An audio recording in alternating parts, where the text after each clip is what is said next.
ಪರಮಗುರುರವಿಷ್ಟಾವಾಪ್ತಿದಃ ಸಜ್ಜನಾನಾಂ ನಿಖಿಲಗುಣಗಣಾರ್ಣೋ ನಿತ್ಯನಿರ್ಮುಕ್ತದೋಷಃ ಸರಸಿಜನಯನೋऽಸೌ ಶ್ರೀಪತಿರ್ಮಾನದೋ ನಃ.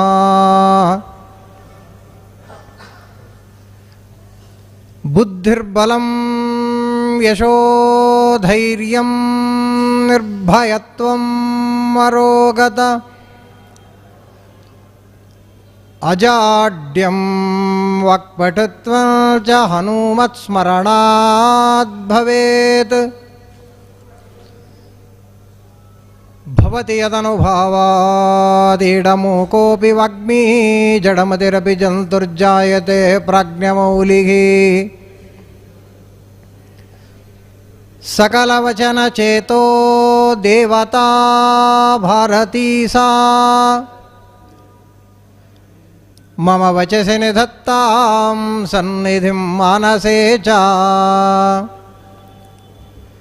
ಮಿಥ್ಯಾ ಸಿದ್ಧಾಂತದುದ್ಧ್ವಾಂತ ವಿದ್ವಂಸನ ವಿಚಕ್ಷಣಃ ಜಯತೀರ್ಥಾಖ್ಯತರಣಿಗಿರ್ಭಾಸತಂ ನ ಹೃದಂಬರೇ. ಸತ್ಯಾಭಿಘ್ನಕರಾಬ್ಜೋತ್ಥಾನ್ ಪಂಚಾಶದ್ವರ್ಷಪೂಜಕಾನ್ ಸತ್ಯಪ್ರಮೋದತೀರ್ಥಾರ್ಯಾನ್ ನೌಮಿನ್ ನ್ಯಾಯಸುಧಾರತಾನ್. ವಿಶುದ್ಧಂ ಯಸ್ಯ ಕೌಪೀನಂ ಸುವಿದ್ಯಾಬೋಧಕಂ ಸದಾ ಶ್ರೀ ಸತ್ಯಾತ್ಮಗುರುಂ ನೌಮಿ ಸುವಿದ್ಯೇಂದ್ರ ನಮಸ್ಕೃತಂ.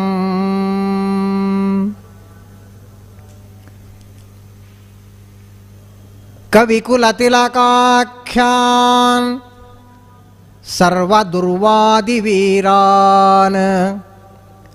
ಭುವಿ ನಿಗಮಪದಾನ್ ನ್ಯಾಯಾದಿಶಾಸ್ತ್ರೈರ್ವಿಜಿತ್ಯ ಪ್ರವಿತತ ಗುರುವರ್ಯ ಪ್ರೇಮಪಾತ್ರಾಯತೋ ಯಃ ಸುವಿಮಲಚರಿತೋಭೂತ್ ತೀರ್ಥಸೇವಿ ದ್ವಿಜೇಂದ್ರಃ.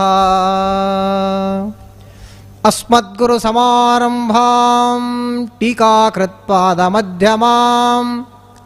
ಶ್ರೀಮದಾಚಾರ್ಯಪರ್ಯಂತಾಂ ವಂದೇ ಗುರುಪರಂಪರಾಂ. ಸ್ವಸ್ಥಸ್ತು ಸತಾಂ ಅಖಿಲ ಸನ್ಮಂಗಳಾನಿ ಭವಂತು. ಶ್ಲೋಕೈಕಶ್ರವಣಪಠನಮಾತ್ರೇಣ ವಕ್ತುಶ್ಚ ಶ್ರೋತॄಣಾಂ ನಿಖಿಲಕಲಿಕಿತಕಲ್ಮಷಾಪನೋದನಪಟುತರೆ ಧರ್ಮಾದ್ಯ ಕಿಲ ಪುರುಷಾರ್ಥಸಾಧನೀಭೂತೆ ವಿವಿಧಸಚ್ಛಾಸ್ತ್ರೇ ಪರತರತತ್ವವರ್ಣನಂ. ಹರಿ ಓಂ. ಶ್ರೀ ಗುರುಭ್ಯೋ ನಮಃ.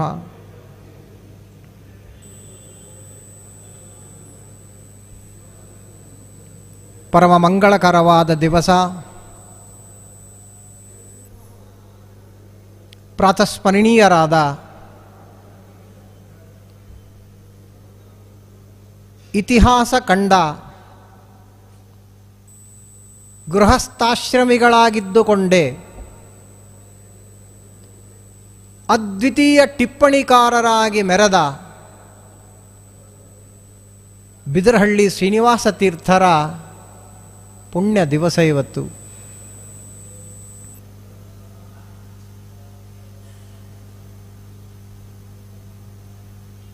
ಇತಿಹಾಸದಲ್ಲಿ ಇಬ್ಬರು ಗೃಹಸ್ಥಾಶ್ರಮಿಗಳು, ಗುರುಗಳು ಶಿಷ್ಯರು, ಮಹಾನುಭಾವರಾದ ಯಾದವಾರ್ಯರು, ಅವರ ಸಾಕ್ಷಾತ್ ಶಿಷ್ಯರಾದ ಶ್ರೀನಿವಾಸ ತೀರ್ಥರು. ಏನವರ ಮಹಿಮಾ, ಏನು ಕತೆ! ಯಾವ ಯತಿಗಳಿಗೂ ಕಡಿಮೆ ಇಲ್ಲದೇ ಇರುವಂತೆ ಗೃಹಸ್ಥಾಶ್ರಮಿಗಳಾಗಿದ್ದುಕೊಂಡೇ ಸಾಧನೆಯನ್ನು ಹೇಗೆ ಮಾಡಬಹುದು ಅನ್ನುವುದನ್ನು ಜಗತ್ತಿಗೆ ತೋರಿಸಿದ ಮಹನೀಯರು. ಅವ್ರಿಗೇನು ಬಿಡ್ರಿ, ಹೆಂಡ್ತಿಲ್ಲ ಮಕ್ಕಳಿಲ್ಲ ಸ್ವಾಮಿಗಳು, ನಮಗದೆಲ್ಲ ಆಗತ್ತಾ ಅಂತ ಮಾತನಾಡುವವರು ನಾವೆಲ್ಲ. ಅದಕ್ಕೆ ಪರಮಾತ್ಮ ಏನು ಮಾಡಿದ್ದಾನೆ, ಈ ಗುರು ಶಿಷ್ಯರನ್ನು ಜಗತ್ತಲ್ಲಿ ಬಿಟ್ಟಿದ್ದಾನೆ. ನೋಡ್ರಿ ಯಾವ ರೀತಿ ಸಾಧನೆಯನ್ನು ಮಾಡಲಿಕ್ಕೆ ಸಾಧ್ಯತೆ ಉಂಟು ಅನ್ನುವುದನ್ನು ಗೃಹಸ್ಥಾಶ್ರಮಿಗಳಾಗಿದ್ದುಕೊಂಡೇ ಅದ್ಭುತವಾದ ಚರಿತ್ರೆ ಗುರು ಶಿಷ್ಯರದು.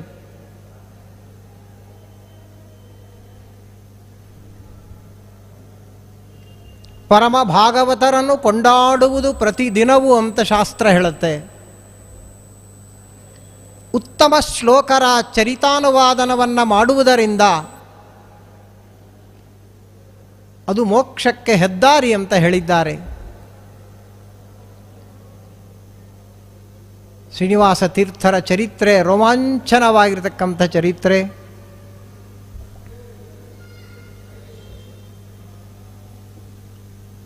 ಭೀಮಾ ನದಿಯ ದಡದಲ್ಲಿ ಇರುವ ಟ್ವಿನ್ ಸಿಟೀಸ್ ಅಂತ ನಾವೇನು ಕರೀತೇವೆ, ಹಾಗೆ ಖೇಡ, ಮಣ್ಣೂರ್ ಅನ್ನತಕ್ಕಂಥ ಗ್ರಾಮಗಳು. ಚತುಶಾಸ್ತ್ರ ಪಂಡಿತರಿಗೆ ತವರೂರು ಎಂಬುದಾಗಿಯೇ ಈ ಎರಡು ಗ್ರಾಮಗಳು ಪ್ರಸಿದ್ಧಿ ಆಗಿನ ಕಾಲದಲ್ಲಿ.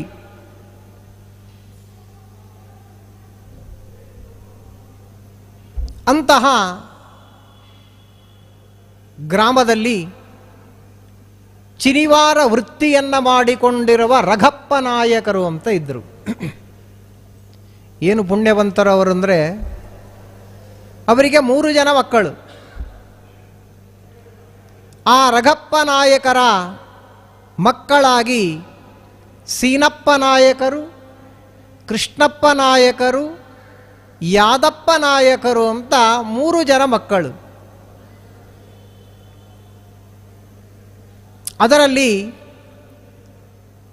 ಯಾದಪ್ಪ ನಾಯಕರೇ ನಮ್ಮ ಯಾದವಾರ್ಯರು, ಕೃಷ್ಣಪ್ಪ ನಾಯಕರು ಅಂತೇನಿದ್ದಾರೆ ಆ ಮಹಾನುಭಾವರೇ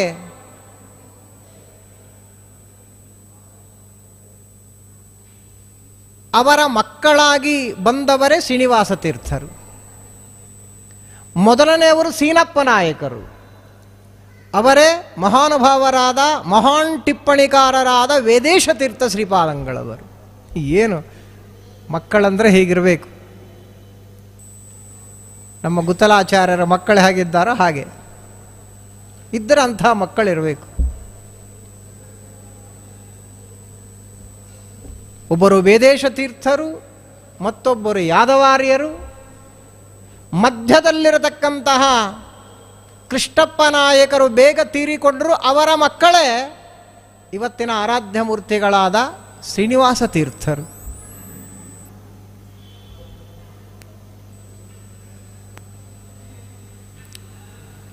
ಈ ಶ್ರೀನಿವಾಸ ತೀರ್ಥರ ಮೇಲೆ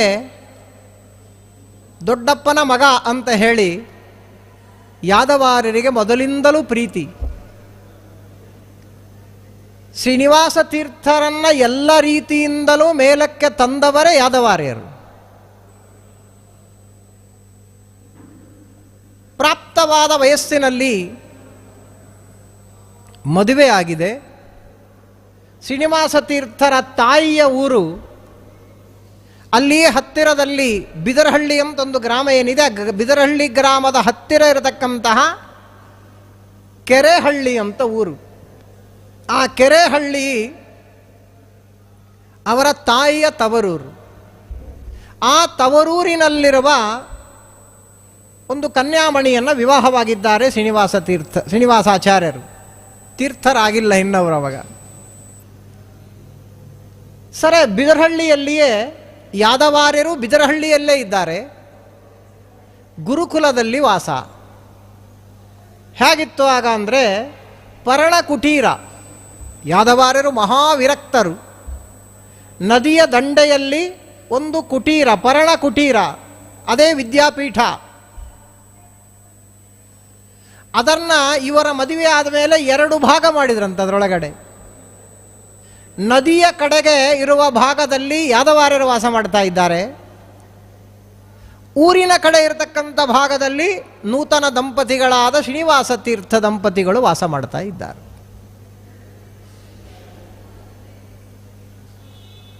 ಹೇಳಿದ್ನಲ್ಲ, ಗೃಹಸ್ಥಾಶ್ರಮಿಗಳಾದರೂ ಹೇಗಿರಬಹುದು? ದೀಪಾವಳಿ ಹಬ್ಬ ಬಂತು. ಗುರುಗಳನ್ನು ಕೇಳಿದರು, ಸ್ವಾಮಿ ತುಂಬ ಬರ್ಲಕ್ಕೆ ಹೇಳಿದ್ದಾರೆ,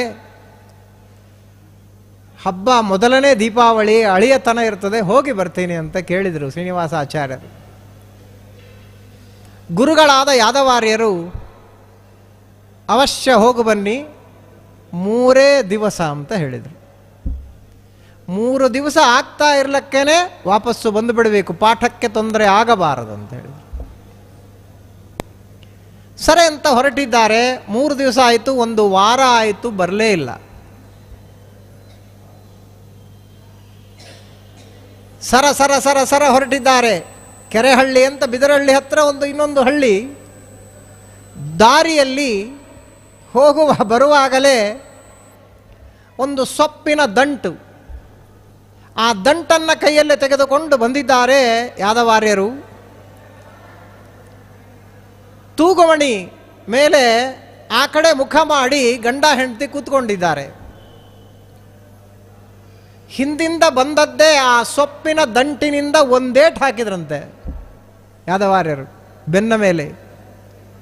ಒಂದೇಟ್ ಹಾಕಿ ಸರ ಸರ ಸರ ಸರ ವಾಪಸ್ಸು ಮತ್ತೆ ಬಿದರಳ್ಳಿಗೆ ಬಂದ್ಬಿಟ್ರು. ಶ್ರೀನಿವಾಸ ಆಚಾರ್ಯ ಹೇಳ್ತಾರೆ ಹೆಂಡತಿಗೆ, ನೋಡು, ನಾನು ಗುರುಗಳನ್ನು ಬಿಟ್ಟಿರ್ಲಿಕ್ಕೆ ಆಗೋದಿಲ್ಲ, ನಿನ್ನಿಷ್ಟ, ನೀನು ತವರು ಮನೆಯಲ್ಲಿರಬಹುದು ಅಥವಾ ಆ ಗುರುಕುಲದಲ್ಲೇ ನೀನು ಇರಬೇಕಾಗತ್ತೆ ಅಂತ ಹೇಳಿದಾಗ, ಆ ಸಾಧ್ವೀಮಣಿ, ನೀವು ಎಲ್ಲಿರ್ತೀರೋ ಅಲ್ಲಿ ನಾನು ಇರುವುದೇ ನನ್ನ ಧರ್ಮ ಅಂತ ಹೇಳಿ ವಾಪಸ್ಸು ಬಂದಿರತಕ್ಕಂಥವರಾಗಿದ್ದಾರೆ. ಶ್ರೀನಿವಾಸ ತೀರ್ಥರು ಪ್ರಚಂಡವಾದ ಟಿಪ್ಪಣಿಕಾರ ಆಗಲಿಕ್ಕೆ ಒಂದು ಕಾರಣ ಇದೆ. ಯಾದವಾರ್ಯರಿಗೆ ಒಬ್ಬ ಮಗ ಇದ್ದ ಅಂತ ಪ್ರತೀತಿ ಇದೆ. ಆ ಮಗನಿಗೆ ಒಳ್ಳೆ ಬುದ್ಧಿವಂತನಾಗಲಿ ಅಂತ ಹಯಗ್ರೀವ ಮಂತ್ರ, ವೇದವ್ಯಾಸ ಮಂತ್ರದಿಂದ ಅಭಿಮಂತ್ರಣವನ್ನು ಮಾಡಿ ಆ ನೀರನ್ನು ಕುಡಿಲಕ್ಕೆ ಕೊಡ್ತಾ ಇದ್ರು. ಅವ ಏನು ಮಾಡ್ತಾ ಇದ್ದ? ಎಲ್ಲದಕ್ಕೂ ಪ್ರಾರಬ್ಧ ಇರ್ತದೆ ನೋಡ್ರಿ, ಯೋಗ ಬೇಕಲ್ಲ ಯಾವುದಕ್ಕಾದರೂ. ಅವ ಏನು ಮಾಡ್ತಿದ್ದ? ಅದರ ಮೇಲೆ ವಿಶ್ವಾಸ ಇಲ್ಲ. ಆ ಚಪ್ಪರವನ್ನು ಹಾಕಬೇಕಾದ್ರೆ ಒಂದು ಗೂಟ ಇಟ್ಟಿರ್ತಾರಲ್ವಾ, ಆ ಗೂಟ ಏನಿತ್ತು ಆ ಗೂಟಕ್ಕೆ ಹಾಕಿಬಿಡ್ತಿದ್ದ ನೀರನ್ನು. ಶ್ರೀನಿವಾಸಾಚಾರ್ಯರು ದಿನಾ ನೋಡ್ತಾ ಇದ್ರು. ಸ್ವಲ್ಪ ದಿವಸ ಆದರೆ ಆ ಒಣಗಿದ ಗೂಟ ಚಿಗುರ್ತು. ಆಶ್ಚರ್ಯ ಆಯ್ತು ಅವರಿಗೆ. ಈ ನೀರಿನಲ್ಲಿ ಏನೋ ಇದೆ ಅಂತ ಗೊತ್ತಾಯ್ತು ಅವರಿಗೆ. ಆ ಯಾದವಾರ್ಯನ ಮಗನಿಗೆ ಹೇಳಿ, ನನಗೆ ಕೊಡ್ತೀಯಾ ನೀರು ಅಂದರೆ ತಗೊಂಡ್ಬಿಟ್ರು. ಆ ನೀರನ್ನು ತಾವು ಕುಡಿತಾ ಬಂದರು.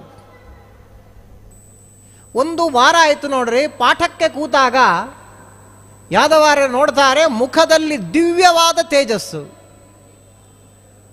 ಆ ಪಾಠದ ಗ್ರಹಣದ ಶಕ್ತಿಯೇ ಚೇಂಜ್ ಆಗಿಬಿಟ್ಟಿದೆ. ವಿಚಾರ ಮಾಡಿದ್ರು ಯಾದವಾರ್ಯರು, ಏನಾಯಿತು ಅಂತ. ಇಲ್ಲ, ನೀರನ್ನು ಗೂಟಕ್ಕೆ ಹಾಕ್ತಿದ್ದೆ ಅಂತ ಹೇಳಿಬಿಟ್ಟ ಮಗ. ಆಗ ಶ್ರೀನಿವಾಸಾಚಾರ್ಯ ಅಂತಾರೆ, ಗುರುಗಳೇ, ಆ ನೀರನ್ನು ನಾನು ಕುಡಿತಾ ಇದ್ದೇನೆ ಅಂತ. ದೈವಿಚ್ಛೆ ಅಂತಂದ್ರೆ ಅವರು ಯಾದವಾರ್ಯರು. ಯಾರಲ್ಲಿ ಯಾವ ಯೋಗ ಇರ್ತದೋ, ಯಾವ ಪುಣ್ಯ ಯಾರು ಮಾಡಿರ್ತಾರೋ ಗೊತ್ತಿಲ್ಲ ಅಂತ ಹೇಳಿ, ಸರಿ ದೈವಿಚ್ಛೆ ಅಂತೇಳಿ ಅವತ್ತಿನಿಂದ ವಿಶೇಷ ಪಾಠವನ್ನು ಶ್ರೀನಿವಾಸಾಚಾರ್ಯರಿಗೆ ಹೇಳ್ತಾ ಬಂದಿರತಕ್ಕಂಥವರಾಗಿದ್ದಾರೆ ಯಾದವಾರ್ಯರು. ಒಂದು ಸಲ ಯಾದವಾರ್ಯರು ಶಿಷ್ಯರ ಸಮೇತವಾಗಿ, ಶ್ರೀನಿವಾಸ ತೀರ್ಥರ ಸಮೇತವಾಗಿ ಹೊನ್ನಾಳಿ ಅನ್ನುವ ಗ್ರಾಮಕ್ಕೆ ಬಂದಿದ್ದಾರೆ. ಇವತ್ತು ಶ್ರೀಪಾದಂಗಳವರು ಹೊನ್ನಾಳಿಯಲ್ಲಿ ಪೂಜೆಯನ್ನು ಮಾಡಿದ್ದಾರೆ. ಆ ಹೊನ್ನಾಳಿ ಗ್ರಾಮಕ್ಕೆ ಬಂದಿದ್ದಾರೆ. ಅದೊಂದು ವಿಶಿಷ್ಟವಾದ ಒಂದು ಊರು.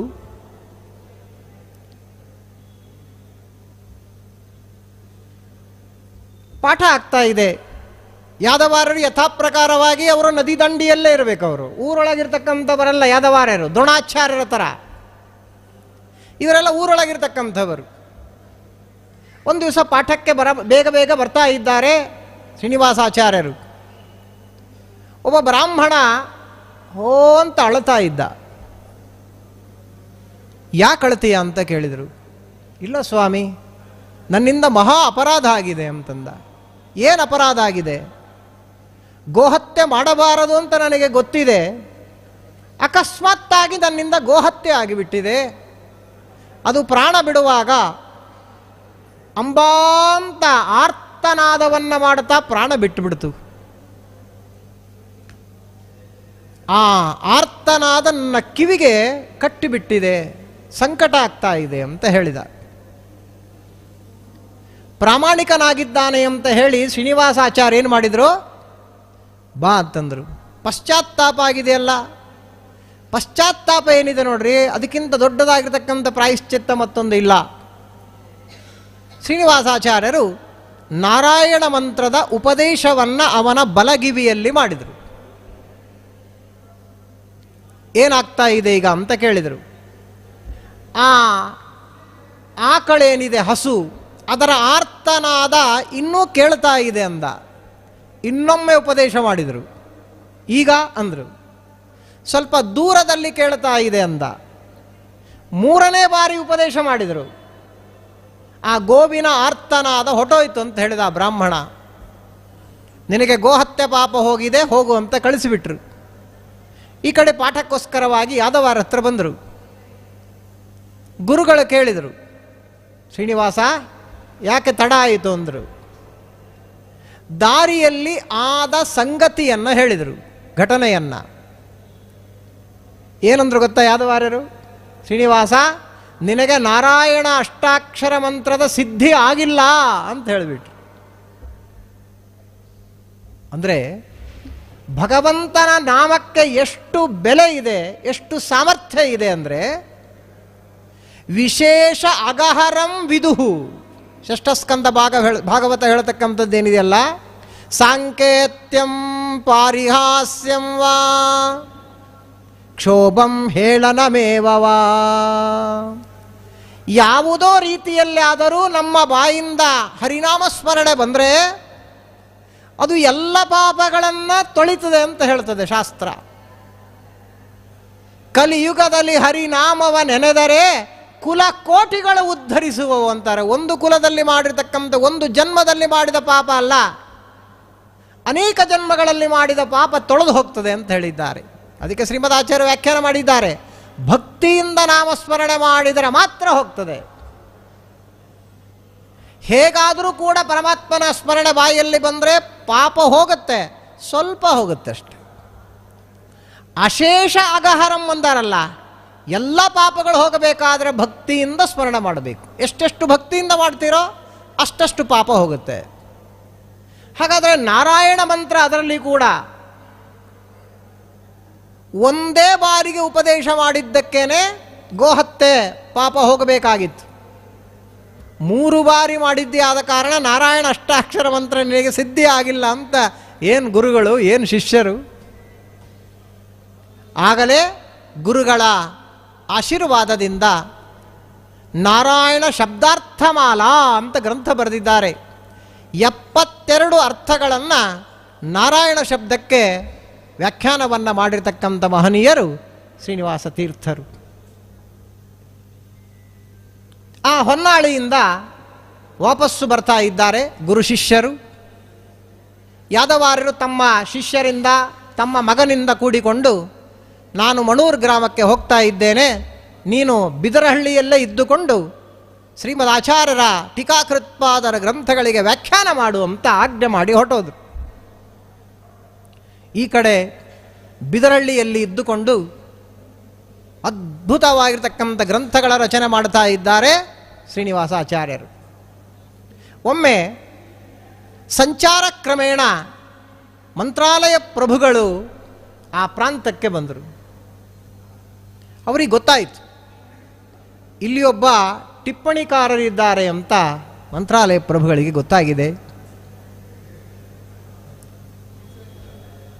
ಎಲ್ಲಿದ್ದಾರೆ ಅಂತ ತಿಳ್ಕೊಂಡು ಸೀದಾ ಅವರ ಮನೆಗೆ ಬಂದರು ರಾಘವೇಂದ್ರ ಸ್ವಾಮಿಗಳು.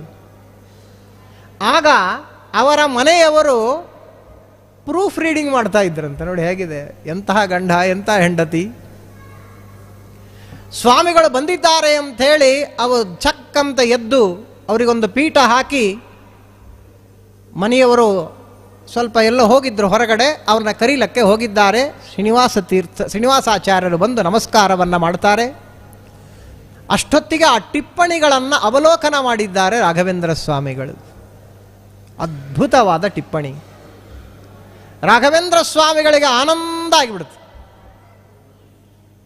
ಆ ಶ್ರೀನಿವಾಸಾಚಾರ್ಯರನ್ನ ಕುರಿತು ರಾಘವೇಂದ್ರ ಸ್ವಾಮಿಗಳು ಹೇಳ್ತಾರೆ, ನೀವೇನಿದ್ದೀರಾ, ಋಷಿ ಮುನಿಗಳಂತೆ ವಾಸ ಮಾಡ್ತಾ ಇದ್ದೀರಾ, ಜ್ಞಾನಿಗಳಿದ್ದೀರಾ. ಇವತ್ತಿನಿಂದ ನೀವು ಯಾವ ಯತಿಗಳಿಗೆ ಕಡಿಮೆ ಇಲ್ಲದಂತೆ ಸಾಧನೆ ಮಾಡ್ತಾ ಇದ್ದೀರಾ. ಜ್ಞಾನ ಇದೆ, ವೈರಾಗ್ಯ ಇದೆ, ಭಕ್ತಿ ಇದೆ. ಸಾಮಾನ್ಯವಾಗಿ ಗೃಹಸ್ಥಾಶ್ರಮಿಗಳಿಗೆ ತೀರ್ಥ ಅಂತ ಬರೆಯೋದಿಲ್ಲ. ಈಗ ದೊಡ್ಡವರ ಹೆಸರು ನಾವು ಇಟ್ಕೊಂಡಿದ್ದೇವೆ ಅಷ್ಟೇ, ಜಯತೀರ್ಥ, ಶ್ರೀನಿವಾಸ ತೀರ್ಥ ಅಂತ ಈಗ ಹೆಸರು ಇಟ್ಕೊಂಡಿದ್ದೇವೆ. ಆಗಿನ ಕಾಲದಲ್ಲಿ ತೀರ್ಥ ಅಂತ ಬರ್ಕೊಳ್ಳೋರು ಸ್ವಾಮಿಗಳು ಮಾತ್ರ, ಪೀಠಾಧಿಪತಿಗಳು ಮಾತ್ರ. ಹಾಗಾಗಿ ಅವರಂತಾರೆ, ಯತೀಶ್ವರರಿಗೆ ಸಲ್ಲತಕ್ಕಂತಹ ತೀರ್ಥ ಏನಿದೆ ಆ ಪದವಿಯನ್ನು ನಾವು ನಿಮಗೆ ಕೊಡ್ತೇವೆ ಅಂತ ಸ್ವಯಂ ರಾಘವೇಂದ್ರ ಸ್ವಾಮಿಗಳು ತೀರ್ಥ ಪದವಿಯನ್ನು ಕೊಟ್ಟಿರತಕ್ಕಂಥವರಾಗಿದ್ದಾರೆ ನಮ್ಮ ಶ್ರೀನಿವಾಸ ಆಚಾರ್ಯರಿಗೆ. ಇತ್ತೀಚೆಗೆ ಕೆಲವರು ಇದಕ್ಕೂ ಕೂಡ ಅಪಸ್ವರವನ್ನು ತೆಗೆದಿದ್ದಾರೆ, ನಮ್ಮವರೇ, ಬೇರೆಯವರಲ್ಲ. ಕಲ್ಲಾಪುರದ ಸತ್ಯಾಧಿರಾಜರು ಅಂತವರ ಹೆಸರು. ಇವರು ಹೊನ್ನಾಳಿಯವರು. ಆ ಕಲ್ಲಾಪುರದ ಸತ್ಯಾಧಿರಾಜರು ಒಂದು ಪತ್ರವನ್ನು ಬರೆದಿದ್ದಾರೆ. ಆ ಪತ್ರದ ಹಸ್ತಪ್ರತಿ ಇದೆ. ಆ ಪತ್ರದಲ್ಲಿ ಸ್ಪಷ್ಟವಾಗಿ ಈ ವಿಚಾರವನ್ನು ಅವರು ದಾಖಲು ಮಾಡಿದ್ದಾರೆ. ಶ್ರೀಮತ್ ಸುಧೀಂದ್ರ ತೀರ್ಥಾರ್ಯ ಕರಕಂಜ ಸಮುದ್ಭವಾ ಶ್ರೀರಾಘವೇಂದ್ರ ತೀರ್ಥಾಖ್ಯಾ ತೀರ್ಥಯಾತ್ರಾ ಪ್ರಸಂಗತಃ ವೇಣುಪಲ್ಲೀಂ ಸಮಾಗತ್ಯ ಮಾಸಂತ ತೋಷಿತಾ ಮುದಾ ವಿಲೋಕ್ಯ ಟಿಪ್ಪಣಿ ಪ್ರೀತ್ಯ ಶ್ರೀನಿವಾಸಾರ್ಯ ನಿರ್ಮಿತಾ ಗುಣಲುಬ್ಧಾ ಯತೀಂದ್ರಾಸ್ತೆ ವ್ಯಾಖ್ಯಾ ಗಾಂಭೀರ್ಯವಸ್ಯ ವೈ ದೃಷ್ಟ್ವಾ ದದುಃ ಮುದಂ ಪ್ರಾಪ್ಯ ಬಿರುದಂ ತೀರ್ಥ ಸಂಜ್ಞಕಂ.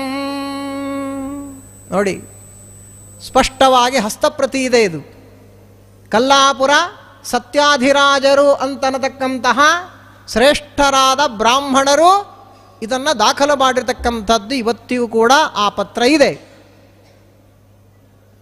ಹಾಗಾಗಿ ತೀರ್ಥ ಪದವಿಯನ್ನು ಸಾಕ್ಷಾತ್ ರಾಘವೇಂದ್ರ ಸ್ವಾಮಿಗಳು ಶ್ರೀನಿವಾಸಾಚಾರ್ಯಗೆ ಕೊಡ್ತಾರೆ ಅಂದರೆ ಇವತ್ತಿನ ಆರಾಧ್ಯ ಮೂರ್ತಿಗಳಾದ ಶ್ರೀನಿವಾಸ ತೀರ್ಥರ ಸ್ಥಾನಮಾನ ಎಂಥದ್ದು. ರಾಘವೇಂದ್ರ ಸ್ವಾಮಿಗಳಂಥವರು ಇವರನ್ನು ಮೆಚ್ಚಿಕೊಳ್ಳಬೇಕಾದರೆ ಅದು ಯಾವ ವಿಷಯದಲ್ಲಿ? ಟಿಪ್ಪಣಿಗಳ ವಿಚಾರದಲ್ಲಿ, ಬೇರೆ ವಿಷಯದಲ್ಲಿ ಅಲ್ಲ. ಟಿಪ್ಪಣಿಗಳನ್ನು ರಚನೆ ಮಾಡುವ ವಿಷಯದಲ್ಲಿ ರಾಘವೇಂದ್ರ ಸ್ವಾಮಿಗಳು ಇವರನ್ನು ಮೆಚ್ಚಿಕೊಂಡಿದ್ದಾರೆ ಅಂದರೆ ಏನು ಶ್ರೀನಿವಾಸ ತೀರ್ಥರ ಅದ್ಭುತವಾಗಿರತಕ್ಕಂತಹ ಅವರ ಮಹಿಮಾ, ಅವರ ಸ್ಥಾನ, ಅವರ ಮಾನ. ಅವತ್ತಿನಿಂದ ಅವರು ಶ್ರೀನಿವಾಸ ತೀರ್ಥೇನ ರಚಿತ ಎಂಬುದಾಗಿಯೇ ಅವರ ಗ್ರಂಥಗಳಲ್ಲಿ ಬರ್ಕೊಂಡಿದ್ದಾರೆ. ಅದು ಕೂಡ ನೇರವಾಗಿ ತಗೊಳ್ಳಿಲ್ಲ. ಯಾದವಾರ್ಯರ ಹತ್ರ ಬಂದು ಈ ತರಹದ ಒಂದು ಘಟನೆ ನಡೀತು, ಯತಿಗಳು ಹಾಕಿಕೊಳ್ಳತಕ್ಕಂಥ ತೀರ್ಥ ಅನ್ನುವ ನಾಮಧೇಯವನ್ನು ನಾನು ನನ್ನ ಹೆಸರಿನ ಜೊತೆಗೆ ಸೇರಿಸಿಕೊಳ್ಳಬಹುದಾ ಅಂತ ಕೇಳಿದಾಗ ದೊಡ್ಡವರು ಆಶೀರ್ವಾದ ಪೂರ್ವಕವಾಗಿ ಕೊಟ್ಟಿದ್ದಾರೆ, ಅವಶ್ಯವಾಗಿ ಬರ್ಕೋ ಅಂತ ಯಾದವಾರ್ಯರು ಹೇಳಿದ ಮೇಲೇ ಬರ್ಕೊಳ್ತಕ್ಕಂಥವರಾಗ್ತಾ ಇದ್ದಾರೆ ಶ್ರೀನಿವಾಸಾಚಾರ್ಯರು. ಅವತ್ತಿನಿಂದ ಅವರು ಶ್ರೀನಿವಾಸ ತೀರ್ಥರು ಎಂಬುದಾಗಿಯೇ ಜಗತ್ತಲ್ಲಿ ಪ್ರಸಿದ್ಧರಾಗತಕ್ಕಂಥವರಾಗಿದ್ದಾರೆ. ಸರ ಎಲ್ಲ ಪಾಠ ಆದ ಮೇಲೆ ನಾವು ವಿದ್ಯಾಪೀಠದಿಂದ ಹೊರಗೆ ಬಂದ ಮೇಲೆ ಏನು ಮಾಡ್ತೇವೆ? ಮದುವೆ ಆದ ಮೇಲೆ ಸಂಸಾರ ಹೇಗೆ ನಡೆಸಬೇಕು ಅಲ್ಲಿ ಇಲ್ಲಿ ಹೋಗೋದು, ಪಾಠ ಅಥವಾ ಪ್ರವಚನ ಮಾಡೋದು, ಪೌರೋಹಿತ್ಯ ಮಾಡಿಸೋದು, ಹಣ ಸಂಪಾದನೆ ಮಾಡೋದು, ಕುಟುಂಬ ಭರಣೇನವಾ ಅಂತ ಆಗ್ತದಲ್ಲ. ಅದೇ ರೀತಿಯಲ್ಲಿ ಶ್ರೀನಿವಾಸ ತೀರ್ಥರು ಕೂಡ ಯಾದವಾರರನ್ನು ಕೇಳಿಕೊಂಡ್ರಂತೆ. ಆಗ ಯಾದವಾರರು ಒಂದು ಮಾತನಾಡ್ತಾರೆ. ಕಾಲೋಯಮೀರ ಸುತಶಾಸ್ತ್ರ ವಿಚಾರಹೀನ ಹೀನೋಚ್ಛ್ರಯಗ್ರಸಿತ ಸಾಧು ಗುಣೋದಯಶ್ಚ ತಸ್ಮಾತ್ವಮತ್ರ ಮರುದಾತ್ಮಕ ದಿವ್ಯಶಾಸ್ತ್ರ ವ್ಯಾಖ್ಯಾನಮೇವ ಸತತಂ ಕುರು ಮಾತ್ಯಜೇತತ್. ಏನು ಗುರುಗಳು, ಏನು ಶಿಷ್ಯರು! ಯಾದವಾರ ಹೇಳ್ತಾರೆ, ಶ್ರೀನಿವಾಸ ದೇಶ ಸಂಚಾರ ಮಾಡಿ ದ್ರವ್ಯ ಸಂಪಾದನೆಯನ್ನು ಮಾಡಿ ಕುಟುಂಬ ಪೋಷಣೆಯನ್ನು ಮಾಡುವುದಕ್ಕಿಂತ ನಿರಂತರವಾಗಿ ಮಧ್ವಶಾಸ್ತ್ರವನ್ನು ಅವಲೋಕನವನ್ನು ಮಾಡುತ್ತಾ ಆ ಮಧ್ವಶಾಸ್ತ್ರಕ್ಕೆ ವ್ಯಾಖ್ಯಾನಗಳನ್ನು ಮಾಡಿಕೊಂಡು ಶ್ರೀಮದ್ ಆನಂದ ತೀರ್ಥ ಭಗವತ್ಪಾದಾಚಾರ್ಯರ ಅನುಗ್ರಹಕ್ಕೆ ಪಾತ್ರರಾಗತಕ್ಕಂಥದ್ದೇ ಮುಖ್ಯವಾಗಿರ್ತಕ್ಕಂಥ ಕೆಲಸ. ಬೇರೆ ಕಡೆ ನೀವು ಸಂಚಾರಕ್ಕೆ ಹೋಗಕೂಡದು ಅಂತ ಹೇಳಿ ಆಜ್ಞೆ ಮಾಡಿಬಿಟ್ರು. ಹೀಗೆ ಅವರು ದೇಶ ಸಂಚಾರವನ್ನು ಮಾಡುವುದನ್ನು ಬಿಟ್ಟು ಬಿದರಳ್ಳಿಯಲ್ಲಿಯೇ ಅವರ ಕಾರ್ಯಕ್ಷೇತ್ರವನ್ನಾಗಿ ಮಾಡಿಕೊಂಡು ಅಲ್ಲಿಯೇ ಶ್ರೀಮದ್ ಆಚಾರ್ಯರ ಟೀಕಾಕೃತ್ಪಾದರ ಗ್ರಂಥಗಳಿಗೆ ದಿವ್ಯವಾದ ಟಿಪ್ಪಣಿಗಳನ್ನು ರಚನೆಯನ್ನು ಮಾಡತಕ್ಕಂಥವರಾಗ್ತಾ ಇದ್ದಾರೆ. ಇಂತಹ ಶ್ರೀನಿವಾಸ ತೀರ್ಥರಿಗೆ ಒಬ್ಬ ಮಗಳಿದ್ಲು, ತುಂಬ ಚಿಕ್ಕ ವಯಸ್ಸಿನ ಮಗು. ಆ ಮಗುವಿನ ಮೇಲೆ ತುಂಬ ಪ್ರೀತಿ ಅವರಿಗೆ. ತುಂಬ ಪ್ರೀತಿ ಅಂದರೆ ನಮ್ಮ ಥರ ಅಂತ ತಿಳ್ಕೋಬೇಡಿ, ನಮ್ಮಲ್ಲಿ ಕ್ಷುಲ್ಲಕವಾಗಿರ್ತಕ್ಕಂತಹ ಅಭಿಮಾನಗಳಿರ್ತವೆ, ಹಾಗಲ್ಲ ಮಹನೀಯರದು. ಯಾಕಷ್ಟೊಂದು ಪ್ರೀತಿ ಆ ಮಗುವಿನ ಮೇಲೆ ಅಂದರೆ, ಒಂದು ದಿವಸ ಶ್ರೀನಿವಾಸ ತೀರ್ಥರು ಕೂತಿದ್ದಾರೆ, ಮಗಳಿಗೆ ಹೇಳಿದರು, ಅಲ್ಲೊಂದು ಕಪಾಟಿದೆ, ಆ ಕಪಾಟಿನಲ್ಲಿ ಎರಡು ರೀತಿ ಹೇಳ್ತಾರೆ, ಮಧ್ವವಿಜಯ ಪುಸ್ತಕ ಅಥವಾ ಭಾಗವತ, ಅದನ್ನು ತಗೊಂಡು ಬಾ ಅಂತ ಹೇಳಿದರು ಆ ಮಗಳಿಗೆ, ಆ ಕನ್ಯಾಮಣಿಗೆ. ಆ ಮಗು ಹೋಯ್ತು ಅಲ್ಲಿಗೆ. ಹೋಗಿ ಏನು ಮಾಡ್ತದೋ, ಸೀದಾ ಬಾತ್ರೂಮ್ಗೆ ಹೋಯ್ತು. ಸ್ನಾನವನ್ನು ಮಾಡಿಕೊಂಡು ಶುದ್ಧವಾದ ಬಟ್ಟೆಯನ್ನುಟ್ಟುಕೊಂಡು ಆ ಪುಸ್ತಕವನ್ನು ಸೊಂಟದಲ್ಲಿ ಇಟ್ಕೊಂಡು ಬಂತ ಕೂಸು. ಶ್ರೀನಿವಾಸ ತೀರ್ಥರಿಗೆ ಆಶ್ಚರ್ಯ ಆಯಿತು, ಯಾಕೆ ಹಾಗೆ ಮಾಡಿದೆ ಅಂತ ಕೇಳಿದರು. ಇಲ್ಲಪ್ಪ, ಆ ಕಪಾಟಿನ ಹತ್ರ ಹೋದಾಗ ಅಲ್ಲಿ ಅತ್ಯಂತ ಸುಂದರವಾದ ಒಂದು ಮಗು ಕೂತಿತ್ತು, ಅದು ಕೈ ಚಾಚಿ ನನ್ನ ಕರೀತಾ ಇತ್ತು. ಆ ಮಗುವನ್ನು ಹಾಗೆ ಮುಟ್ಲಕ್ಕೆ ನನಗೆ ಮನಸ್ಸಾಗಲಿಲ್ಲ, ಶುದ್ಧವಾಗಿ ಸ್ನಾನ ಮಾಡಿ ಬಂದು ಆ ಮಗುವನ್ನು ಎತ್ತುಕೊಂಡು ಬಂದಿದ್ದೇನೆ ಅಂತ ಹೇಳಿಬಿಡ್ತಾ ಕೂಸು. ಮಧ್ವವಿಜಯ ಅಂತಂದರೆ ಸಾಕ್ಷಾತ್ ಶ್ರೀಮದಾಚಾರ್ಯರು ಪುಟ್ಟದಾಗಿರ್ತಕ್ಕಂಥ ರೂಪ, ಅಥವಾ ಅದು ಭಾಗವತ ಪುಸ್ತಕ ಅಂತಾಗಿದ್ದರೆ ಅದು ಕೃಷ್ಣ ಪರಮಾತ್ಮ ಅಂತ ಅರ್ಥ. ಆಶ್ಚರ್ಯ ಆಗಿಬಿಡ್ತವು. ಶ್ರೀನಿವಾಸಾಚಾರ್ಯರಿಗೆ ತುಂಬ ಆಶ್ಚರ್ಯ ಆಗಿದೆ. ಅವತ್ತಿನಿಂದ ಆ ಮಗುವಿನ ಮೇಲೆ ಬಹಳ ಪ್ರೀತಿ ಮಾಡ್ತಾ ಇದ್ದರು. ಒಂದು ದಿವಸ ಏನಾಯಿತು, ಆ ಮಗುವಿಗೆ ಹುಷಾರಿರಲಿಲ್ಲ. ತೊಡೆಯ ಮೇಲೆ ಹಾಕ್ಕೊಂಡು ಆರೈಕೆ ಮಾಡ್ತಾ ಇದ್ದಾರೆ. ಮಗುವಿಗೆ ಹುಷಾರಿಲ್ಲದೆ ಇದ್ದರೂ ಕೂಡ, ಅನಾರೋಗ್ಯ ಇದ್ದರೂ ಕೂಡ ವ್ಯಾಖ್ಯಾನ ಮಾಡೋದನ್ನು ಬಿಟ್ಟಿಲ್ಲ ಅವರು. ಆಚಾರ್ಯರ ಗ್ರಂಥಗಳಿಗೆ ವ್ಯಾಖ್ಯಾನ ಮಾಡ್ತಾ ಇದ್ದಾರೆ. ಆ ಮಗುವಿನ ಆಯುಷ್ಯ ತೀರಿ ಹೋಗಿದೆ. ವಿಷ್ಣು ದೂತರು ಬಂದು ನಿಂತು ಬಿಟ್ಟಿದ್ದಾರೆ ಹೊರಗಡೆ. ಯಾದವಾರರು ಆ ಸಮಯದಲ್ಲಿ ಬಂದರು ಶಿಷ್ಯರ ಮನೆಗೆ. ಆ ವಿಷ್ಣು ದೂತರು ನೋಡ್ತಾರೆ, ಇಲ್ಯಾಕೆ ನಿಂತೀರಾ ಅಂತ ಕೇಳಿದರು. ಇಲ್ಲ, ಆ ಮಗುವಿನ ಆಯುಷ್ಯ ತೀರಿ ಹೋಗಿದೆ, ತೆಗೆದುಕೊಂಡು ಹೋಗಲಿಕ್ಕೆ ಬಂದಿದ್ದೇವೆ ಅಂತ ಹೇಳಿದರು. ಮತ್ತು ಇಲ್ಯಾಕೆ ನಿಂತಿದ್ದೀರಾ, ನಿಮ್ಮ ಕೆಲಸ ನೀವು ಮಾಡ್ಬೋದಲ್ಲ. ಎಷ್ಟು ಬ್ಯಾಲೆನ್ಸ್ ಆಗಿರ್ತಾರೆ ಜ್ಞಾನಿಗಳು. ಇಲ್ಲ ಸ್ವಾಮಿ, ಒಳಗೆ ಹೋಗ್ಲಿಕ್ಕೆ ಧೈರ್ಯ ಇಲ್ಲ ಅಂದರು. ತಿಳ್ಕೊಳ್ಳಿ, ಯಾಕೆ ಧೈರ್ಯ ಇಲ್ಲ?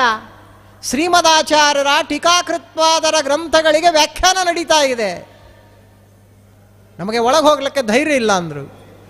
ಆಗ ಯಾದವಾರರು ಹೇಳ್ತಾರೆ, ಓಹೋ ಹಾಗೋ, ನಾ ಒಳಗೆ ಹೋಗ್ತೇನೆ. ಗುರುಗಳು ಬಂದಿದ್ದಾರೆ ಅಂತ ಮಗುವನ್ನು ಕೆಳಗೆ ಮಲಗಿಸಿ ನನಗೆ ನಮಸ್ಕಾರ ಮಾಡ್ತಾನೆ. ನಿಮ್ಮ ಕೆಲಸ ನೀವು ಮಾಡ್ರಿ ಅಂತ ಹೇಳಿಬಿಟ್ರು. ಹಾಗೇ ಆಯಿತು. ಆ ಮಗುವಿನ ಪ್ರಾಣ ತೆಗೆದುಕೊಂಡು ಹೋಗಿದ್ದಾರೆ. ನಮಸ್ಕಾರ ಮಾಡಿದ್ದಾರೆ. ಯಾದವಾರೆಂದರು, ಶ್ರೀನಿವಾಸ, ಆ ಮಗುವಿನ ಮೇಲೆ ಅಭಿಮಾನ ಬಿಟ್ಬಿಡು ಅಂತ ಹೇಳ್ಬಿಟ್ರು. ಹೆಂಗೆ ಬಿಡ್ತಾರ್ರಿ? ಎಂಥ ದುಷ್ಟ ಮಕ್ಕಳಿರ್ತಾರೆ, ಅವ್ರ ಮೇಲೆ ಅಭಿಮಾನ ಮಾಡ್ತೇವೆ. ಅಂಥದ್ದು ಎಂಥ ಮಗು ಅದು. ದುಃಖ ಆಯಿತು ಬಹಳ ಮನಸ್ಸಿನಲ್ಲಿ, ಅದು ಗೊತ್ತಾಯಿತು. ಆಗ ಯಾದವಾರರು ಆಜ್ಞೆ ಮಾಡ್ತಾರೆ. ವಿಷ್ಣು ತತ್ವ ವಿನಿರ್ಣಯ ಅಂತ ಗ್ರಂಥ ಇದೆ. ಆ ವಿಷ್ಣು ತತ್ವ ವಿನಿರ್ಣಯ ಗ್ರಂಥಕ್ಕೆ ಒಂದು ವ್ಯಾಖ್ಯಾನವನ್ನು ಮಾಡಿದ್ರು. ಆ ಟೀಕೆಗೆ ಟಿಪ್ಪಣಿಯನ್ನು ಬರೆದಿದ್ರು. ಅದು ಕಾಲಕ್ರಮೇಣ ಅದು ಕಳೆದೋಯ್ತು.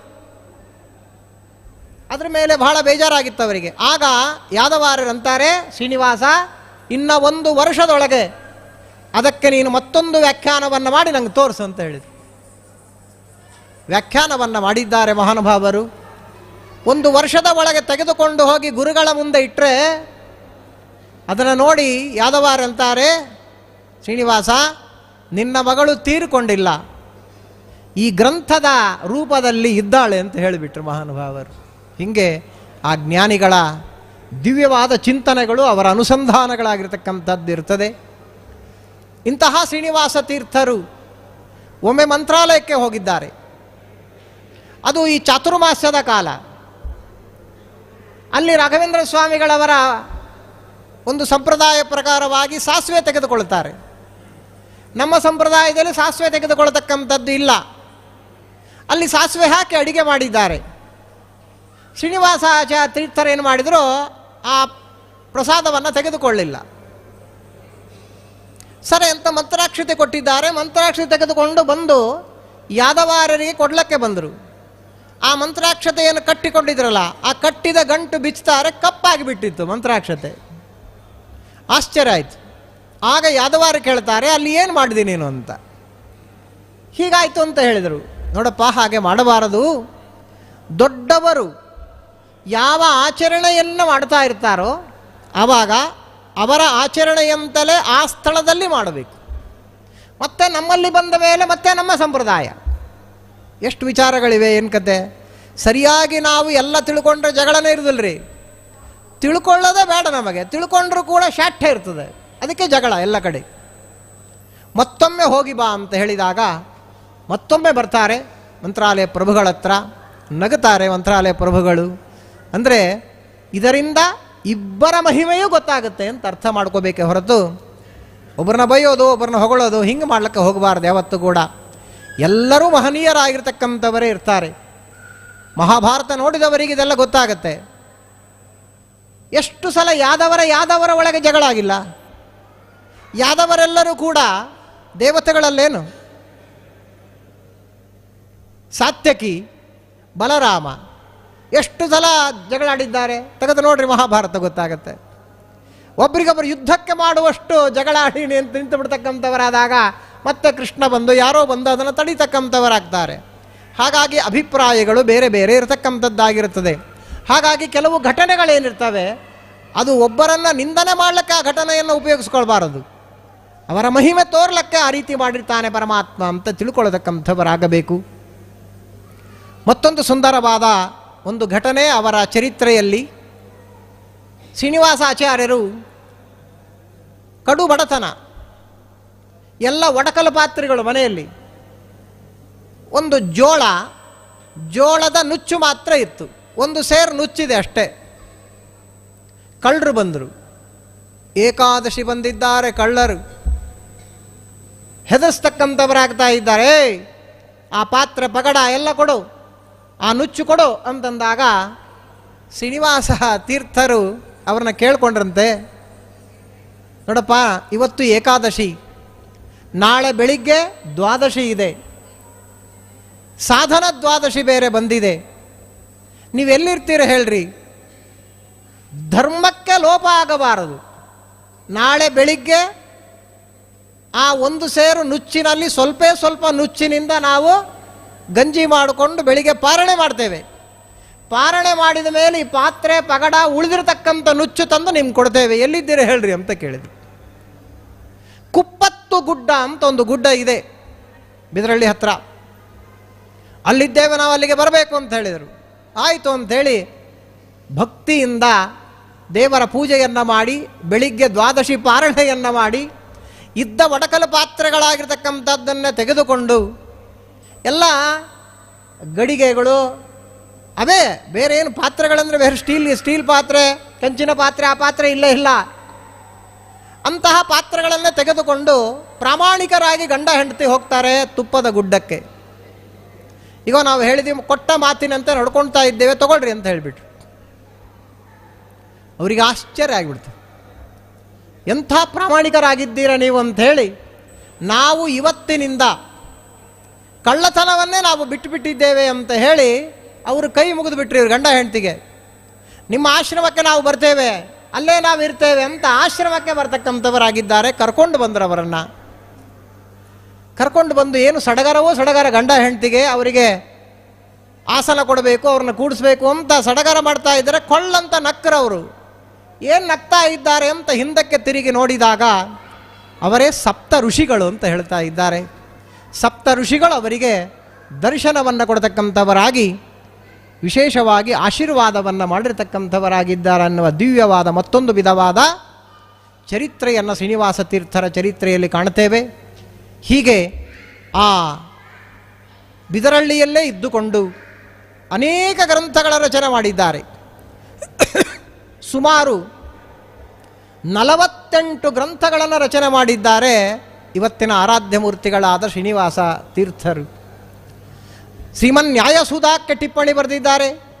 ತತ್ವಪ್ರಕಾಶಿಕ, ಅಣುಭಾಷ್ಯ, ಪ್ರಮೇಯ ದೀಪಿಕಾ, ಗೀತಾಭಾಷ್ಯ, ಈಶಾವಾಸ್ಯ ಭಾಷ್ಯ, ಮಾಂಡೂಕ, ತೈತ್ತಿರೀಯ, ಅಥರ್ವಣ, ಋಗ್ಭಾಷ್ಯ ಟೀಕಾ ವಿವೃತಿ, ಋಗರ್ಥೋದ್ಧಾರ, ಏಕಾದಶ ಸ್ಕಂದ ಭಾಗವತಕ್ಕೆ ತಾತ್ಪರ್ಯ, ತಂತ್ರಸಾರಕ್ಕೆ ಟಿಪ್ಪಣಿ, ಸದಾಚಾರ ಸ್ಮೃತಿಗೆ ಒಂದು ವ್ಯಾಖ್ಯಾನ, ತತ್ವ ಸಂಖ್ಯಾನ, ತತ್ವ ವಿವೇಕ, ತತ್ವೋದ್ಯೋತ, ತತ್ವ ನಿರ್ಣಯ, ಪ್ರಮಾಣ ಲಕ್ಷಣ, ಉಪಾಧಿ ಖಂಡನ, ಮಾಯಾವಾದ ಖಂಡನ, ಪ್ರಪಂಚ ಮಿಥ್ಯಾತ್ಮಾನವಾನ ಖಂಡನ, ಕರ್ಮ ನಿರ್ಣಯ ಟೀಕಾ, ಪ್ರಮಾಣ ಪದ್ಧತಿಗೆ ಒಂದು ವ್ಯಾಖ್ಯಾರ್ಥ, ವಾದಾವಳಿ ಪ್ರಕಾಶ, ನಾರಾಯಣ ಶಬ್ದಾರ್ಥ, ಭ್ರಮರ ಗೀತಾ ಅಂತೇನದ ಅದಕ್ಕೊಂದು ವ್ಯಾಖ್ಯಾನ, ಸರ್ವಮೂಲದ ಆದ್ಯಂತ ಶ್ಲೋಕದ ಸಂಗ್ರಹ, ಟೀಕಾಕೃತ್ಪಾದರ ಟೀಕೆಗಳ ಆದ್ಯಂತ ಶ್ಲೋಕಗಳ ಸಂಗ್ರಹ, ವ್ಯಾಸನಾಮಾವಳಿ, ರಂಗನಾಥ ರತ್ನಮಾಲಿಕಾ, ಮಧ್ವನಾಮಾವಳಿ, ಮುಖ್ಯಪ್ರಾಣರ ಸ್ತೋತ್ರ ಗದ್ಯ,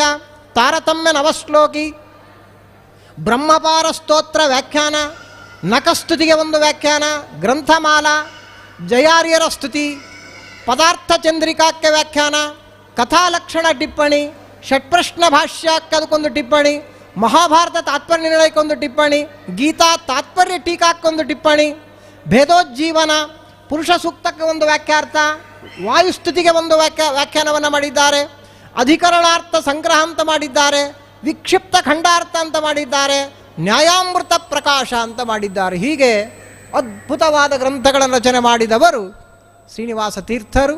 ಇವತ್ತಿಗೂ ಕೂಡ ಯಾವುದೇ ಪಂಡಿತರನ್ನು ಹೋಗಿ ಕೇಳಿ ನೀವು, ಒಂದು ಗ್ರಂಥ ನಮಗೆ ಸರಿಯಾಗಿ ಅರ್ಥ ಆಗ್ತಾ ಇಲ್ಲ ಅಂದರೆ ಶ್ರೀನಿವಾಸ ತೀರ್ಥರ ಟಿಪ್ಪಣಿಯನ್ನು ನೋಡಿದರೆ ಬಹಳ ಸುಲಭವಾಗಿ ನಮಗೆ ಅರ್ಥವನ್ನು ಮಾಡಿಸಿದ್ದಾರೆ ಅಂತ ಅನೇಕ ಮಹಾಮಹಾ ಪಂಡಿತರು ಇವತ್ತಿಗೂ ಅವರ ಬಾಯಿಂದ ಬರತಕ್ಕಂಥ ಮಾತು. ಅಷ್ಟು ಸುಂದರವಾದ, ಅಷ್ಟು ಸುಲಲಿತವಾಗಿರತಕ್ಕಂತಹ ಒಂದು ವ್ಯಾಖ್ಯಾನದ ಶೈಲಿ ಮಹಾನುಭಾವರಾದ ಶ್ರೀನಿವಾಸ ತೀರ್ಥರಾಗಿರ್ತಕ್ಕಂಥವರ ಶೈಲಿ. ಅಲ್ಲಿಂದ ಬಿದರಳ್ಳಿಯನ್ನು ಬಿಡ್ತಾರೆ. ಹೊನ್ನಾಳಿಗೆ ಬಂದು ಅವರು ವಾಸ ಮಾಡ್ತಾ ಇದ್ದಾರೆ. ಕೊನೆಗೆ ಆ ಹೊನ್ನಾಳಿಯಲ್ಲಿ ವಾಸ ಮಾಡುವಾಗ ಇಷ್ಟೊತ್ತು ಹೇಳಿದ್ನಲ್ಲ, ಆ ಗ್ರಂಥಗಳ ವಿಚಾರ ನಿಮಗೆ ಆಶ್ಚರ್ಯ ಆಗತ್ತೆ. ಮಹಾನ್ ಟಿಪ್ಪಣಿಕಾರರಾದ ಸತ್ಯನಾಥರು, ಎಲ್ಲಿ ಚಾತುರ್ಮಾಸ್ಯವನ್ನು ಸ್ವಾಮಿಗಳು ಅಂತಹ ಸತ್ಯಧರ್ಮ ತೀರ್ಥರು, ಸತ್ಯನಾಥರು, ಸತ್ಯಧರ್ಮತೀರ್ಥ ಶ್ರೀಪಾದಂಗಳವರಂಥ ಮಹನೀಯರು ಅವರ ಗ್ರಂಥಗಳಲ್ಲಿ ಶ್ರೀನಿವಾಸ ತೀರ್ಥರ ಟಿಪ್ಪಣಿಗಳನ್ನು ಕೊಂಡಾಡ್ತಾರೆ ಅಂದರೆ ಲೆಕ್ಕ ಹಾಕ್ರಿ. ಹೇಗಿರಬೇಡ ಶ್ರೀನಿವಾಸ ತೀರ್ಥರ ವ್ಯಾಖ್ಯಾನಗಳು. ಇಬ್ಬರು ಪ್ರಚಂಡರಾಗಿರ್ತಕ್ಕಂಥವರು. ಸತ್ಯನಾಥರು ಅಂತ ಮಹಾನುಭಾವರೇ, ಏನು ಅಭಿನವ ಚಂದ್ರಿಕಾ, ಅಭಿನವ ಗದ, ಅಭಿನವ ತಾಂಡವ ಗ್ರಂಥಗಳ ರಚನೆ ಮಾಡಿರ್ತಕ್ಕಂಥ ಮಹಾನುಭಾವರು. ಸತ್ಯಧರ್ಮ ತೀರ್ಥರಂತೂ 80 ದಿವಸ ಕೇಳಿದ್ದೀರಾ ಅವರ ವ್ಯಾಖ್ಯಾನದ ಅದ್ಭುತವಾಗಿರತಕ್ಕಂತಹ ಶೈಲಿಯನ್ನು ಅಂತಹ ಮಹನೀಯರಾದ ಸತ್ಯಧರ್ಮತೀರ್ಥರು, ಸತ್ಯನಾಥ ತೀರ್ಥ ಶ್ರೀಪಾದಂಗಳವರು ತಮ್ಮ ಗ್ರಂಥಗಳಲ್ಲಿ ಶ್ರೀನಿವಾಸ ತೀರ್ಥರಾಗಿರತಕ್ಕಂಥವರನ್ನು ಕೊಂಡಾಡ್ತಾರೆ ಅಂತಂದರೆ ಏನು ಶ್ರೀನಿವಾಸ ತೀರ್ಥರ ಸ್ಥಾನಮಾನಗಳು. ಅಂಥವರನ್ನು ತಯಾರು ಮಾಡಿದ ನಮ್ಮ ಯಾದವಾರ್ಯರಾಗಿರ್ತಕ್ಕಂಥವರ ಸ್ಥಾನಮಾನ ಹೇಗಿದೆ ಅಂತ ನಾವು ಊಹೆ ಮಾಡಲಿಕ್ಕೆ ಬರ್ತದೆ. ಸತ್ಯನಾಥರು ಒಂದು ಪತ್ರ ಬರೆದಿದ್ದಾರೆ ಶ್ರೀನಿವಾಸ ತೀರ್ಥರಿಗೆ. ತಾವು ಪರೋಪಕಾರಶೀಲರು. ಸತ್ಯನಾಥರಂತಾರೆ, ತಾವು ನನಗೆ ಸ್ವಕೀಯರು. ನನ್ನ ಮೇಲೆ ಅಂತಃಕರಣವನ್ನು ನೀವು ಮಾಡುತ್ತಾ ಇರುವುದು ಇದೇನು ಆಶ್ಚರ್ಯ ಅಲ್ಲ. ತಾವು ಕಳಿಸಿಕೊಟ್ಟಿರತಕ್ಕಂತಹ ತಮ್ಮ ಟಿಪ್ಪಣಿ ಗ್ರಂಥಗಳು ಬಂದು ಮುಟ್ಟಿದವು. ನೋಡಿ ಅತ್ಯಂತ ಆನಂದವಾಗತಕ್ಕಂಥದ್ದಾಗಿದೆ. ನೀವು ನಮಗೆ ಪರಮಾಪ್ತರಾಗಿರ್ತಕ್ಕಂಥವರು ಎಂಬುದಾಗಿ ಒಂದು ಉಲ್ಲೇಖವನ್ನು ಮಾಡತಕ್ಕಂಥವರಾಗ್ತಾರೆ ಸತ್ಯನಾಥ ತೀರ್ಥ ಶ್ರೀಪಾದಂಗಳವರು. ಅಂದ ಮೇಲೆ ಶ್ರೀನಿವಾಸ ತೀರ್ಥರು ಸಾಮಾನ್ಯರಾಗಿರ್ತಕ್ಕಂಥವರಲ್ಲ. ಹೊನ್ನಾಳಿ ಅನ್ನತಕ್ಕಂಥ ಗ್ರಾಮಕ್ಕೆ ಬರ್ತಾರೆ. ಆ ಹೊನ್ನಾಳಿಯಲ್ಲಿ ಯಾಕೆ ಬಂದರು ಹೊನ್ನಾಳಿಗೆ? ಅದಕ್ಕೊಂದು ಹಿನ್ನೆಲೆ ಇದೆ. ಹೊನ್ನಾಳಿ ಗ್ರಾಮದಲ್ಲಿ ಅನೇಕ ಮನೆತನಸ್ಥ ಆಚಾರ್ಯರು ಚತುಶಾಸ್ತ್ರ ಪಂಡಿತರಿದ್ದರು. ಕಾಲಕ್ರಮೇಣ ಸ್ವಲ್ಪ ಅದು ಕಡಿಮೆ ಆಯಿತು. ಈಗ ಹೇಳಿದ್ದಲ್ಲ, ಆ ಊರಿನಲ್ಲಿ ಕಲ್ಲಾಪುರ ಸತ್ಯಾಧಿರಾಜಾಚಾರ್ಯರು ಅಂತ ಒಬ್ಬರಿದ್ದರು. ಅವರ ಮನೆಯಲ್ಲಿ ಅವರಿಗೆ ಮಕ್ಕಳಿದ್ರು, 4 ಜನ ಮಕ್ಕಳಿದ್ರು. ಅವರ ಮನೆಯಲ್ಲಿ ದೊಡ್ಡದಾಗಿರತಕ್ಕಂಥ ಒಂದು ಲೈಬ್ರರಿ ಇತ್ತು. ಅಷ್ಟು ಹಸ್ತಪ್ರತಿಗಳು, ಪುಸ್ತಕದ ಭಂಡಾರವೇ ಇತ್ತು. ಅವರು ಅಲ್ಲೇ ಹತ್ತಿರ ಹಳದಮ್ಮ ಅಂತ ಊರ ದೇವತೆ, ಹಳದಮ್ಮನ ಗುಡಿಗೆ ಹೋಗ್ತಾರೆ. ಆ ಗುಡಿಯಲ್ಲಿ ಕೂತ್ಕೊಂಡು ಬಹಳ ಮನಸ್ಸಿಗೆ ಬೇಜಾರಾಗುತ್ತೆ ಅವರಿಗೆ. ಅಯ್ಯೋ, ಇಷ್ಟೊಂದು ಪುಸ್ತಕದ ಭಂಡಾರ ಇದೆ, 4 ಜನ ಮಕ್ಕಳಿದ್ದಾರೆ, ನನಗೆ ವಯಸ್ಸಾಗಿ ಹೋಗ್ತಾ ಇದೆ. ಯಾರು ಈ ಪುಸ್ತಕ ಭಂಡಾರವನ್ನು ಉಪಯೋಗ ಮಾಡಿಕೊಂಡು ನನ್ನ ಮಕ್ಕಳಿಗೆ ಪಾಠ ಹೇಳುವವರು ಯಾರಿದ್ದಾರೆ ಅಂತ ಬಹಳ ಮನಸ್ಸಿಗೆ ನೊಂದುಕೊಂಡ್ರಂಥವರು. ಬಿದರಳ್ಳಿಯಲ್ಲಿರತಕ್ಕಂಥ ಶ್ರೀನಿವಾಸಾಚಾರ್ಯರಾದರೂ ಬಂದು ನನ್ನ ಮಕ್ಕಳಿಗೆ ಪಾಠ ಹೇಳಬಾರ್ದ, ನನ್ನ ಈ ಲೈಬ್ರರಿ ಅವರು ತಗೊಳ್ಬಾರ್ದ ಅಂತ ಮನಸ್ಸಲ್ಲಿ ಬಂದು ಈ ಭಾವನೆಯನ್ನೇ ಒಂದು ಪತ್ರ ಬರೆದಿದ್ದಾರೆ. ಆ ಪತ್ರವನ್ನೇ ನಾನು ಓದಿದ್ದೀಗ. ಆ ಪತ್ರದಲ್ಲಿಯೇ ತೀರ್ಥ ಅನ್ನುವ ಬಿರುದನ್ನು ರಾಘವೇಂದ್ರ ಸ್ವಾಮಿಗಳು ಕೊಟ್ಟದ್ದನ್ನು ಉಲ್ಲೇಖ ಮಾಡಿದ್ದಾರೆ. ಅದೇ ಪತ್ರದಲ್ಲಿಯೇ ಈ ತಮ್ಮ ಭಾವನೆಯನ್ನು ಅಲ್ಲಿ ಬರೆದಿದ್ದಾರೆ. ಆ ಪತ್ರ ಬರೆದು ಕಳಿಸ್ತಾರೆ. ಯಾರಿಗೆ ಕೊಟ್ಟು ಕಳಿಸ್ತಾರೆ? ಶ್ರೀನಿವಾಸ ತೀರ್ಥರಿಗೆ. ಆ ಪತ್ರ ನೋಡಿದಾಕ್ಷಣ ಶ್ರೀನಿವಾಸ ತೀರ್ಥರು ಪತ್ನಿ ಸಮೇತರಾಗಿ, ಮಕ್ಕಳ ಸಮೇತರಾಗಿ ಹೊನ್ನಾಳಿ ಗ್ರಾಮಕ್ಕೆ ಬಂದು ನೆಲೆಸ್ತಾರೆ. ಆ ಸತ್ಯಾಧಿರಾಜರಿಂದ ಕಲ್ಲಾಪುರ ಸತ್ಯಾಧಿರಾಜಾಚಾರ್ಯರ 4 ಜನ ಮಕ್ಕಳಿಗೆ ಪಾಠ, ಸ್ವಂತ ತಮ್ಮ ಮಕ್ಕಳಿರ್ತಾರೆ. ಶ್ರೀನಿವಾಸ ತೀರ್ಥರಿಗೂ ಮಕ್ಕಳಿದ್ದಾರೆ. ಅವರಿಗೂ ಕೂಡ ದಿವ್ಯವಾಗಿ ಪಾಠ ಪ್ರವಚನವನ್ನು ಮಾಡಿಕೊಂಡಿರ್ತಾರೆ. ಶ್ರೀನಿವಾಸ ತೀರ್ಥರು ಯಾವಾಗ ಬಂದು ಹೊನ್ನಾಳಿಯಲ್ಲಿ ಸೇರಿದ್ದಾರೆ, ಬೇಕಾದಷ್ಟು ಬ್ರಾಹ್ಮಣರು ಬರತಕ್ಕಂಥವರಾದರು. ನಿತ್ಯವೂ ಕೂಡ ಅನೇಕವಾದ ಜ್ಞಾನ ಕಾರ್ಯಗಳು, ಬ್ರಾಹ್ಮಣ ಸುವಾಸನರ ಸಂತರ್ಪಣೆ, ಅನ್ನ ಸಂತರ್ಪಣೆ ಎಲ್ಲ ನಡೀತು. ಒಂದು ಸಲ ದಿವ್ಯವಾಗಿರ್ತಕ್ಕಂಥ ಮಂಗಳ ಆಗ್ತಾ ಇದೆ, ಅನ್ನ ಸಂತರ್ಪಣೆ ಆಗಬೇಕಾಗಿದೆ. ತುಪ್ಪ ಇಲ್ಲ. ಆ ತುಪ್ಪ ಇಲ್ಲದೆ ಇರುವಾಗ ಒಂದು ಗಿಂಡಿ ಕೊಟ್ರಂತೆ. ಆ ತುಪ್ಪದ್ದೇ ಒಂದು ಪಾತ್ರೆ ಇತ್ತು ಹಿಂದಿನ ಕಾಲದಲ್ಲಿ, ಹಿಡಿಕಿ ಪಾತ್ರೆ ಅದು. ಆ ಹೆಂಡತಿಗೆ ಹೇಳ್ತಾ ಇದ್ದಾರೆ, ಹೋಗಿ ಆ ತುಂಗಾದೇವಿ ಏನಿದ್ದಾಳೆ ಸ್ವಲ್ಪ ತುಪ್ಪ ಕೊಡು, ಕಡ ಕೊಡು ಅಂತ ಕೇಳಾಕಿನ್ನ ಅಂತ ಕಳಿಸಿದರೆ, ಅವರ ಹೆಂಡತಿ ತುಂಗಾಬಾಯಿ ಅಂತಲೇ ಹೆಸರು ಶ್ರೀನಿವಾಸ ತೀರ್ಥರ ಹೆಂಡತಿ. ಆ ಹೆಂಡತಿ ಒಂದು ಕೈ ಮುಗಿದು ತುಂಗಾ ನದಿ ಹರಿತಾಳೆ. ಪಶ್ಚಿಮ ವಾಹಿನಿಯಾಗಿರ್ತಕ್ಕಂಥವಳಾಗಿ ಹರಿತಕ್ಕಂಥವಳಾಗ್ತಾಳೆ. ಅಲ್ಲಿ ಬರ್ತಕ್ಕಂಥವರಾಗಿದ್ದಾರೆ. ಅಮ್ಮ, ತಾಯಿ, ಬ್ರಾಹ್ಮಣರು ಊಟಕ್ಕೆ ಕೂತಿದ್ದಾರೆ, ತುಪ್ಪ ಇಲ್ಲದೆ ಆಗಿದೆ, ತುಪ್ಪ ಕೊಡು ಅಂತ ಹೇಳಿ ಆ ಏನು ರೋಮಾಂಚನವಾಗಿರತಕ್ಕಂಥ ವಿಷಯಗಳು. ತುಂಗಾ ನದಿಯಲ್ಲಿ ಅದ್ದಿ ಹಿಂಗೆ ಎತ್ತಿದ್ದಾಳೆ, ಘಮ ಘಮ ಘಮ ಘಮ ಘಮ ತುಪ್ಪ ತೆಗೆದುಕೊಂಡು ಬಂದು ಎಲ್ಲ ಬ್ರಾಹ್ಮಣರಿಗೆ ಬಡಿಸಿಬಿಟ್ರು. ಸ್ವಲ್ಪ ದಿವಸ ಆದ ಮೇಲೆ ಅವರಿಗೆ ತುಪ್ಪ ಬಂತು. ಅವತ್ತು ಕಡ ಇಸ್ಕೊಂಡು ಬಂದಿದ್ದೆಲ್ಲ ಆ ತುಂಗಾಬಾಯಿಗೆ ಹೋಗಿ ಕೊಟ್ಬಿಡೋದನಂತಂದರೆ, ಆ ತುಪ್ಪವನ್ನು ತೆಗೆದುಕೊಂಡು ಬಂದು, ಅವತ್ತು ತುಪ್ಪ ತಗೊಂಡಿದ್ದೆ ನಿನ್ನಿಂದ, ತೊಗೊಳಮ್ಮ ಅಂತ ಸುರಿಲಕ್ಕೆ ಹೋದಾಗ 2 ಕೈಗಳು ತುಂಗಾ ನದಿಯಿಂದ ಬಂದು ಆ ತುಪ್ಪವನ್ನು ಇಸ್ಕೊಂಡು ಹೋಗ್ಬಿಡ್ತಕ್ಕಂಥದ್ದಾಗಿದೆ. ಇಂತಹ ಮಹನೀಯರು. ಅದಕ್ಕೆ ಅವ್ರ ಗಂಡ ಹೆಂಡಂದರು ಋಷಿ ಮುನಿಗಳಂತೆ ಜೀವನವನ್ನು ನಡೆಸಿರ್ತಕ್ಕಂತಹ ಮಹಾನುಭಾವರು. ಯಾದವಾರ್ಯರು ಅಷ್ಟೇ, ನಮ್ಮ ಶ್ರೀನಿವಾಸ ತೀರ್ಥರಾಗಿರ್ತಕ್ಕಂಥವರು ಅಷ್ಟೇ. ಬಹಳ ರೋಮಾಂಚನ ಆಗತ್ತೆ. ಶ್ರೀನಿವಾಸ ತೀರ್ಥರು ಅದೇ ಹೊನ್ನಾಳಿಯ ಆ ತುಂಗಾ ನದಿಯ ತೀರದಲ್ಲಿಯೇ ಅವರು ಕೊನೆಯ ಯಾತ್ರೆಯನ್ನು ಮಾಡ್ತಾ ಇದ್ದಾರೆ.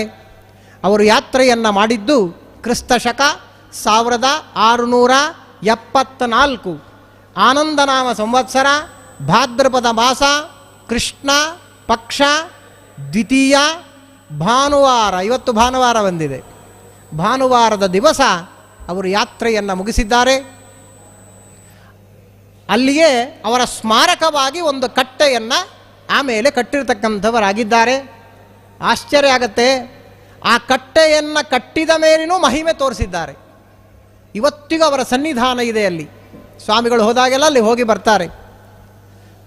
ಅಲ್ಲಿ ಬ್ರಿಡ್ಜ್ ಬರಬೇಕಾಯ್ತು ಆ ತುಂಗಾ ನದಿಗೆ. ಅದು ಶ್ರೀನಿವಾಸ ತೀರ್ಥರ ಕಟ್ಟೆ ಮೇಲೆ ಹೋಗಾಗಿತ್ತದು. ಸರ್ವೆ ಮಾಡಿದಾಗ ಹಾಗೆ ಬಂದಿತ್ತು. ಆದರೆ ಎಷ್ಟು ಬಾರಿ ಅವರು ಫೌಂಡೇಶನ್ ಹಾಕಬೇಕಲ್ಲ, ಪಾಯ ತೋಡಬೇಕಲ್ಲ, ಹಾಕಬೇಕಾದಾಗ ಬಿದ್ದು ಹೋಗ್ತಿತ್ತು. ಆಗ ಇಂಜಿನಿಯರ್ ಏನಿದ್ದ, ಇಂಜಿನಿಯರ್ ಆಗಿರ್ತಕ್ಕಂಥವನ ಸ್ವಪ್ನದಲ್ಲಿ ಶ್ರೀನಿವಾಸ ತೀರ್ಥರೇ ಬಂದು, ಇಲ್ಲಿ ಹಾಕಬೇಡ, ಸ್ವಲ್ಪ ದೂರ ತೋರಿಸಿ ಅಲ್ಲಿ ನೀನು ಪಾಯ ಹಾಕು, ಚೆನ್ನಾಗಿ ನಿಲ್ತದೆ ಅಂತ ಹೇಳಿದ್ದಾರೆ. ಇವತ್ತೇನು ಬ್ರಿಡ್ಜ್ ಕಾಣ್ತೇವೆ, ಬ್ರಿಡ್ಜ್ ದಾಟಿದ ತಕ್ಷಣವೇ ನಮ್ಮ ಶ್ರೀನಿವಾಸ ತೀರ್ಥರ ಕಟ್ಟೆ ಅಲ್ಲಿ ಕಾಣತಕ್ಕಂಥದ್ದಿದೆ. ಆ ಬ್ರಿಡ್ಜ್ ಇವತ್ತಿಗೂ ಸುರಕ್ಷಿತವಾಗಿರತಕ್ಕಂಥದ್ದಾಗಿದೆ. ಇಂತಹ ಮಹಿಮೆಯನ್ನು ತೋರಿಸಿರ್ತಕ್ಕಂಥವರು ನಮ್ಮ ಶ್ರೀನಿವಾಸ ತೀರ್ಥ. ಅವರ ಆರಾಧನೆಯ ದಿವಸ ಅವರ ಸ್ಮರಣೆಯನ್ನು ಮಾಡಿದ್ದೇವೆ. ಅವಶ್ಯವಾಗಿ ನಿಮ್ಮ ಗ್ರಂಥಗಳನ್ನು ಓದುವ ಭಾಗ್ಯ, ಶ್ರೀಮದಾನಂದ ತೀರ್ಥ ಭಗವತ್ಪಾದಾಚಾರ್ಯರ ತತ್ವವಾದವನ್ನು ತಿಳ್ಕೊಂಡು ನಿಮ್ಮಂತೆ ಗುರುಭಕ್ತಿಯನ್ನು ಮಾಡಿ ವೈರಾಗ್ಯದ ಜೀವನವನ್ನು ನಡೆಸಿ ಸಾಧನ ಮಾರ್ಗದಲ್ಲಿ ನಮ್ಮನ್ನು ಮುನ್ನುಗ್ಗುವಂತೆ ಮಾಡ್ರಿ ಅಂತ ಆ ಶ್ರೀನಿವಾಸ ತೀರ್ಥರಲ್ಲಿ ಎಲ್ಲರೂ ಸೇರಿ ಪ್ರಾರ್ಥನೆಯನ್ನು ಮಾಡತಕ್ಕಂಥವರಾಗೋಣ.